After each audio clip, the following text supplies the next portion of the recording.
ಧಾರ್ಮಿಕ ದೃಷ್ಟಿಕೋನದಿಂದ ನೋಡಿದರೆ ಅಕ್ಷಯ ತೃತೀಯ ದಿನದಂದು ಚಿನ್ನ ಖರೀದಿ ಮಾಡಿದರೆ ಬಹಳ ಮಂಗಳಕರವೆಂದು ಪರಿಗಣಿಸಲಾಗಿದೆ. ಪ್ರಸ್ತುತ ದುಬಾರಿ ಬೆಲೆಯನ್ನು ಲೆಕ್ಕಿಸದೆ ನಗರದ ಪ್ರಮುಖ ಜ್ಯುವೆಲರ್ಸ್ ಶಾಪ್ನಲ್ಲಿ ಬಂಗಾರ ಖರೀದಿ ಮಾಡಲು ಜನರು ಮುಗಿಬಿದ್ದಿದ್ದರು.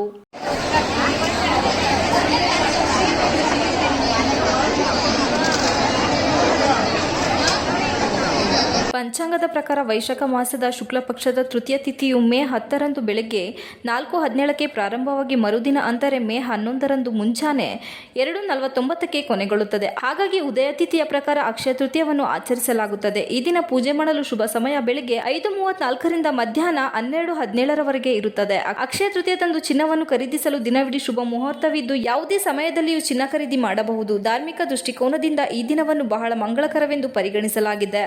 ಅಲ್ಲದೆ ನೀವು ಯಾವುದೇ ರೀತಿಯ ಪುಣ್ಯ ಕಾರ್ಯವನ್ನು ಮಾಡಿದರೂ ಕೂಡ ಅದಕ್ಕೆ ತಕ್ಕ ಪ್ರತಿಫಲ ಖಂಡಿತ ಸಿಗುತ್ತದೆ ಎಂದು ಶ್ರೀಕೃಷ್ಣನು ಯುಧಿಷ್ಠಿರನಿಗೆ ಹೇಳಿದ್ದನು. ಜೊತೆಗೆ ಅಕ್ಷಯ ತೃತೀಯದಂದು ಯಾವ ವಸ್ತು ಖರೀದಿಸಿದರೂ ಕೂಡ ಅದು ಮತ್ತೆ ಮತ್ತೆ ಖರೀದಿ ಮಾಡುವ ಹಾಗಾಗುತ್ತದೆ. ಅಂದರೆ ಅದು ನಿಮ್ಮ ಮನೆಯಲ್ಲಿ ಅಕ್ಷಯವಾಗುತ್ತದೆ ಎನ್ನುವ ನಂಬಿಕೆ ಇದೆ. ಹಾಗಾಗಿ ಈ ದಿನ ಚಿನ್ನವನ್ನು ಖರೀದಿ ಮಾಡುವ ಪದ್ಧತಿ ಹುಟ್ಟಿಕೊಂಡಿದೆ.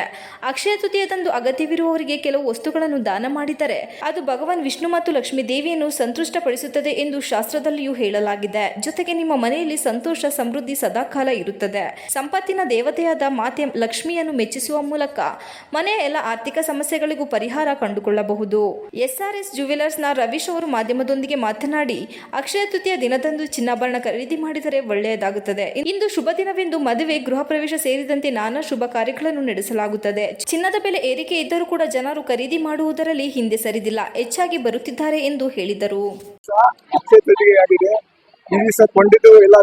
ಒಳ್ಳೇದಾಗುತ್ತೆ ಅನ್ನೋದಿದೆ. ಈ ದಿವಸ ಎಲ್ಲ ಕಡೆ ಮದುವೆ ಸಂಭ್ರಮಗಳು ಎಲ್ಲ ಕಡೆ ನಡೀತಾ ಇದೆ. ಈ ದಿವಸ ತಗೊಂಡಿದ್ದು ಎಲ್ಲ ಒಳ್ಳೇದಾಗ್ಲಿ ಅಂತ ಎಲ್ಲ ಅನಿಸ್ತಾ ಇದ್ವಿ. ಹ್ಯಾಪಿ ಅಕ್ಷಯ ತೃತೀಯ. ಇವತ್ತು ರೇಟು 6,700 ರೂಪಾಯಿ ಇದೆ. 10 ಗ್ರಾಮ್ ಚೀನಿಗೆ 6,700 ರೂಪಾಯಿ. ಸರ್ ಖಂಡಿತ ಸರ್, ಈ ರೇಟ್ ಹೆಚ್ಚಾದ್ರೂ ಈ ಸರಿ ಆ ಥರ ಏನೋ ಜನ ಹಿಂದೆ ಬಿದ್ದಿಲ್ಲ. ಜನ ಸಂತೃಪ್ತಿಯಾಗಿ ಕೊಂಡ್ತಾ ಇದ್ದೀವಿ. ರವೀಶ್ ಅಂತ.